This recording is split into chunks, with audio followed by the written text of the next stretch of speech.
الحمد للہ رب العالمین والصلاة والسلام علی سیدنا رسولنا العربی الکریم۔ محترم حاضرین، مرد و خواتین، السلام علیکم ورحمۃ اللہ وبرکاتہ۔ گزشتہ صحابہ کرام کی اسلام کے لیے قربانیاں، اور خاص طور پر لاسٹ ٹائم جو آڈیو ریکارڈنگ کی گئی تھی وہ حضور صلی اللہ علیہ وسلم سے متعلق تھی۔ حضور صلی اللہ علیہ وسلم دعوت کے کام کے لیے کتنی مشقتیں برداشت کیے، کن کن قبائل کے پاس گئے اور کس طرح کے حالات سے دوچار ہوئے، لیکن اس کے باوجود بھی آپ صلی اللہ علیہ وسلم دعوت کا کام انجام دیتے رہے۔ آج کی آڈیو ریکارڈنگ بھی اسی سلسلے کی ایک کڑی ہے، آپ سبھی بغور سماعت فرمائیں۔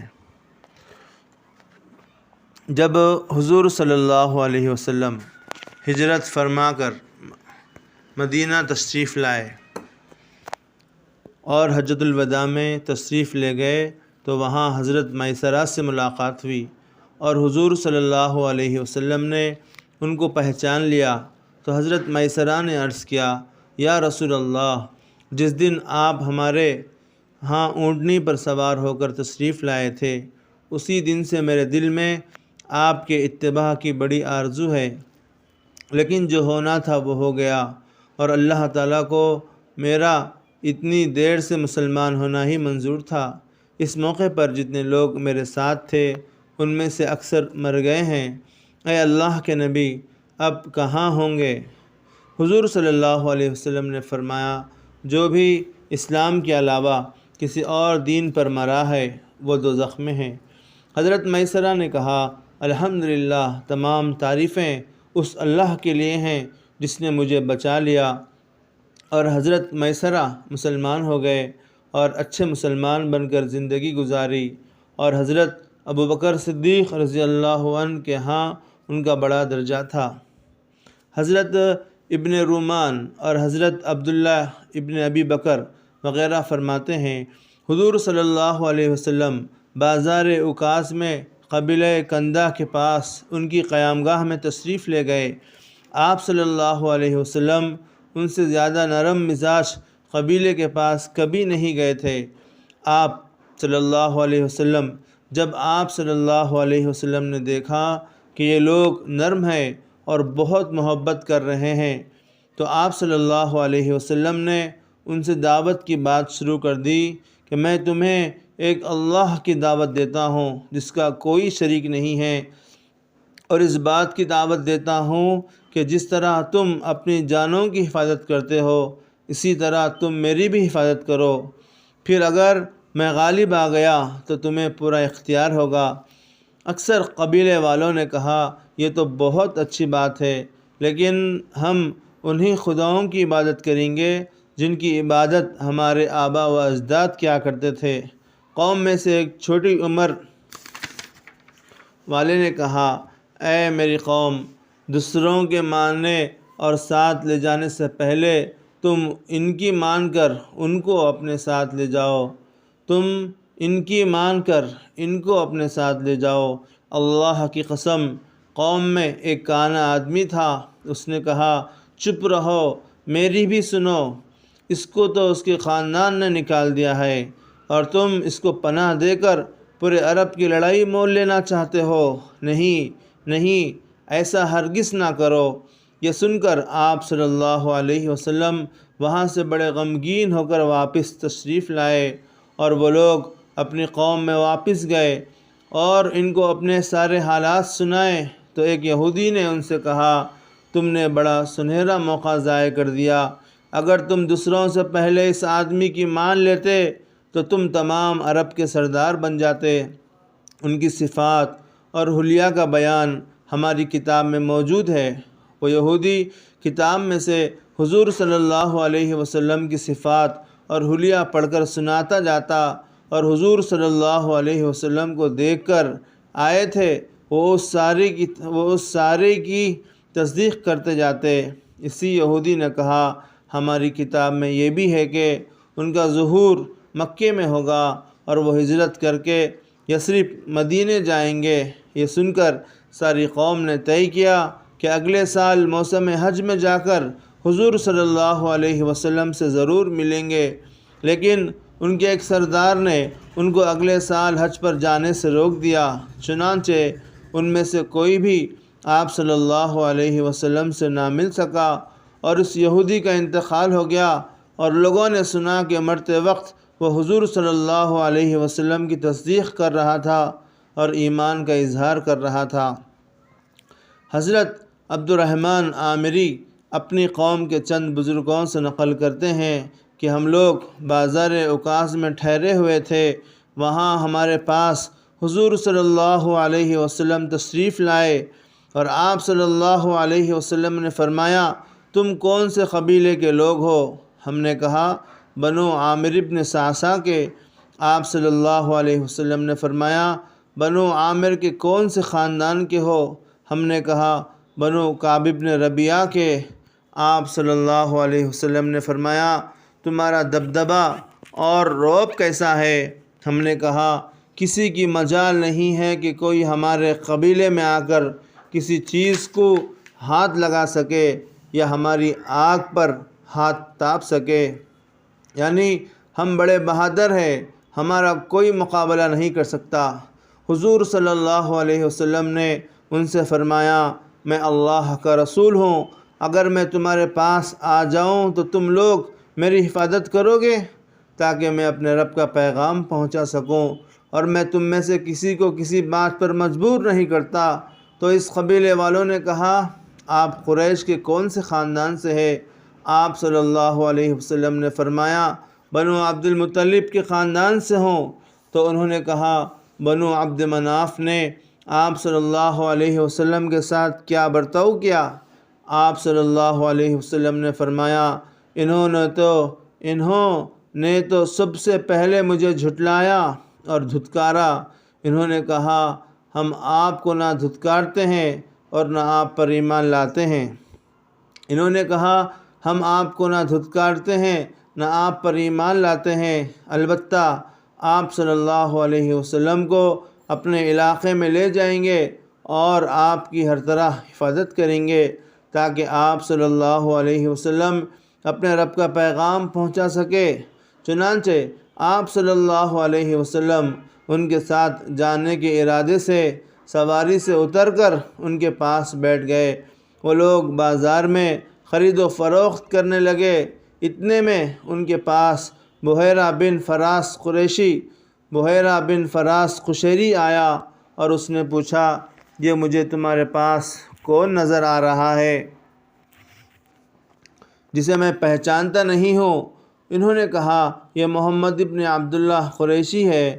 اس نے کہا، تمہارا ان سے کیا تعلق؟ وہ کہنے لگے، انہوں نے ہمارے پاس آ کر یہ کہا کہ وہ اللہ کے رسول ہیں اور ہم سے اس بات کا مطالبہ کیا کہ ہم ان کو اپنے علاقے میں لے جائیں اور ان کی ہر طرح حفاظت کریں تاکہ وہ اپنے رب کا پیغام پہنچا سکے۔ اس نے پوچھا، تم نے ان کو کیا جواب دیا؟ انہوں نے کہا، ہم نے ان کو خوش آمدید کہا اور یہ کہا کہ ہم آپ کو اپنے علاقے میں لے جائیں گے اور اپنی جانوں کی طرح آپ کی حفاظت کریں گے۔ بحیرہ بولا، جہاں تک میرا خیال ہے اس بازار والوں میں تم سب سے زیادہ بری چیز لے کر جا رہے ہو۔ تم ایسا کام کرنے لگے ہو جس کی وجہ سے تمام لوگ تمہارے دشمن بن کر تمہارا بائیکاٹ کر دیں گے اور سارے عرب مل کر تم سے لڑیں گے۔ اس کی قوم اس کو اچھی طرح جانتی ہے، اگر ان لوگوں کو ان میں کوئی بھلائی نظر آتی تو ان کا ساتھ دینے میں اپنی بڑی سعادت سمجھتے۔ یہ اپنی قوم کا ایک کم عقل آدمی ہے، نعوذ باللہ، اور اسے اس کی قوم نے دھتکار دیا ہے اور جھٹلایا ہے، اور تم اسے ٹھکانہ دینا چاہتے ہو اور اس کی مدد کرنا چاہتے ہو۔ تم نے بالکل غلط فیصلہ کیا ہے۔ پھر اس نے حضور صلی اللہ علیہ وسلم کی طرف مڑ کر کہا، اٹھو اور اپنی قوم کے پاس چلے جاؤ۔ اللہ کی قسم، اگر تم میری قوم کے پاس نہ ہوتے تو میں تمہاری گردن اڑا دیتا۔ چنانچہ حضور صلی اللہ علیہ وسلم اٹھے اور اپنی اونٹنی پر سوار ہو گئے۔ خبیث بحیرہ نے حضور صلی اللہ علیہ وسلم کی اونٹنی کی کوکھ میں لکڑی کا زور سے چونکا دیا، جس سے آپ صلی اللہ علیہ وسلم کی اونٹنی بدک گئی اور آپ صلی اللہ علیہ وسلم اونٹنی سے نیچے گر گئے۔ اور اس دن حضرت زباعہ بنت عامر بن قرۃ رضی اللہ عنہ اپنے چچا زاد بھائیوں سے ملنے کے لیے اس قبیلہ بنو عامر آئی ہوئی تھیں۔ وہ ان عورتوں میں سے تھیں جو مسلمان ہو کر مکہ میں حضور صلی اللہ علیہ وسلم کا ساتھ دیا کرتی تھیں۔ وہ یہ منظر دیکھ کر بےتاب ہو کر بول اٹھیں، اے عامر کی اولاد، آج تم میں سے کوئی بھی عامر کی طرح میری مدد کرنے والا نہیں رہا، یا آج سے میرا قبیلہ عامر سے کوئی تعلق نہیں۔ کیا تمہارے سامنے اللہ کے رسول صلی اللہ علیہ وسلم کے ساتھ یہ برا سلوک کیا جا رہا ہے، اور تم میں سے کوئی بھی ان کی مدد کے لیے کھڑا نہیں ہوتا؟ چنانچہ ان کے 3 چچا زاد بھائی بحیرہ کی طرف لپکے اور 2 آدمی بحیرہ کی مدد کے لیے اٹھے۔ ان تینوں بھائیوں میں سے ہر ایک نے ایک ایک کو پکڑ کر زمین پر گرا لیا اور ان کے سینوں پر بیٹھ کر ان کے چہروں پر خوب تھپڑ مارے۔ اس پر حضور صلی اللہ علیہ وسلم نے فرمایا، اے اللہ، ان تینوں بھائیوں پر برکت نازل فرما اور ان تینوں پر لعنت کر۔ راوی کہتے ہیں حضور صلی اللہ علیہ وسلم کی مدد کرنے والے تینوں بھائی مسلمان ہوئے اور انہوں نے شہادت کا مرتبہ پایا، اور باقی تینوں ذلت کی موت مرے۔ اور جن 2 آدمیوں نے بحیرہ بن فراس کی مدد کی، ان میں سے ایک کا نام حزن بن عبداللہ اور دوسرے کا نام معاویہ بن عبادہ ہے، اور جن 3 بھائیوں نے حضور صلی اللہ علیہ وسلم کی مدد کی، وہ غطریف بن سہل اور غطفان بن سہل اور عروہ بن عبداللہ ہے۔ حضرت زہری بیان کرتے ہیں، حضور صلی اللہ علیہ وسلم بنو عامر بن صعصع کے پاس تشریف لے گئے اور ان کو اللہ کی دعوت دی اور اپنے آپ کو ان پر پیش کیا کہ وہ آپ کی مدد کریں۔ ان میں سے بحیرہ بن فراس نامی آدمی نے کہا، اگر میں قریش کے اس نوجوان کا دامن پکڑ لوں تو میں اس کے ذریعے سارے عرب کو ختم کر سکتا ہوں۔ پھر اس نے حضور صلی اللہ علیہ وسلم سے کہا، آپ یہ بتائیں کہ اگر آپ صلی اللہ علیہ وسلم کے کام میں ہم آپ کا ساتھ دیں اور پھر اللہ تعالیٰ آپ کو آپ کے مخالفوں پر غالب کر دے تو آپ صلی اللہ علیہ وسلم کے بعد کیا حکومت ہمیں مل جائے گی؟ حضور صلی اللہ علیہ وسلم نے فرمایا، اس کا اختیار تو اللہ کو ہے، وہ جسے چاہے دے۔ اس نے کہا، واہ واہ، آپ کو بچانے کے لیے عربوں کے سامنے ہم اپنے سینے کر دیں، اور جب اللہ آپ کو غالب کر دے تو حکومت دوسروں کو مل جائے، ہمیں آپ کے کام کی کوئی ضرورت نہیں۔ اور یہ کہہ کر ان سب نے حضور صلی اللہ علیہ وسلم کا انکار کر دیا۔ ان سب نے حضور صلی اللہ علیہ وسلم کو انکار کر دیا۔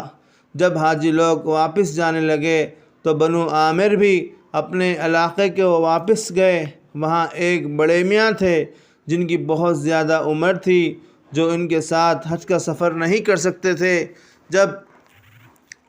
جب ان کے قبیلے والے حج کر کے واپس آتے تو ان کو اس حج کی ساری کارگزاری سنایا کرتے۔